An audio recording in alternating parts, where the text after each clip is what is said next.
साथीहरु, हिजो बसेको बैठकमा राप्रपाका नेता ज्ञानेन्द्र साइलले अर्थमन्त्री श्रोणी मोहगलेलाई एकदमै चेतावनी दिँदै एकचोटि भिडियो हेर्नुहोस्, अन्तिमसम्म हेर्नुहोला।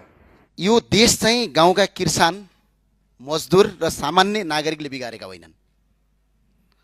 देशलाई कमजोर बनाउने काम चाहिँ सत्ता र शक्तिमा पुगेका तर इमानदार नभएका र जवाबदेही नसक्ने मान्छेहरूले नै आजसम्म यो देश बर्बाद पारेका हुन्। आज म भन्न चाहन्छु, करका दर हेरफेर गर्ने, करका दर नियम गर्ने नियममा अहिले धेरै यहाँ अर्थमन्त्री भइसक्नु भएको मान्छे पनि हुनुहुन्छ। कसलाई थाहा हुन्छ?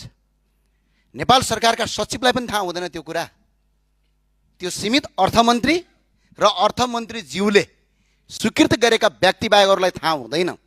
तर आज सूचना लिक भएर 753वटा गाडी केरला नाकाबाट भित्रिन्छ, 14 गते भन्सार पास गरिन्छ, 20 गते गाडी आउँछन्। अनि यो कन्फ्लिक्ट अफ इन्ट्रेस्ट नभएर यो चुहावट चाहिँ कसले गर्यो?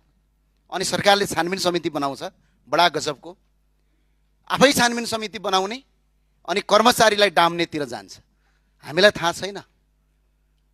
बजेट बन्दाखेरि बजेटका करका दरको हेरफेर गर्ने र दर कति हुन्छन् भन्ने कुरा नितान्त अर्थमन्त्री बाहेक कसैलाई थाहा हुँदैन।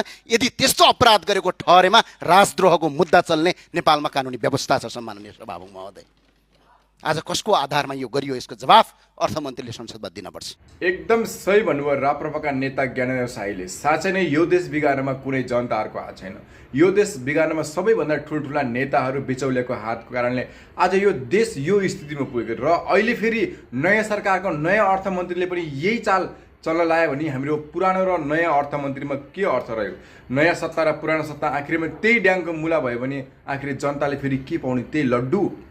त्यो हुनाले साथीहरू, एकदमै भिडियो सक्दो सेयर गर्नुहोला। ज्ञानेन्द्र साईले भनेको कुरा तपाईँलाई कस्तो लाग्यो? मन परे सक्दो सेयर गर्नु र सरकारलाई एकदमै ठाडो चेतावनी गर्नुपर्छ र एकदमै खबरदारी गरिराख्नुपर्छ साथीहरू।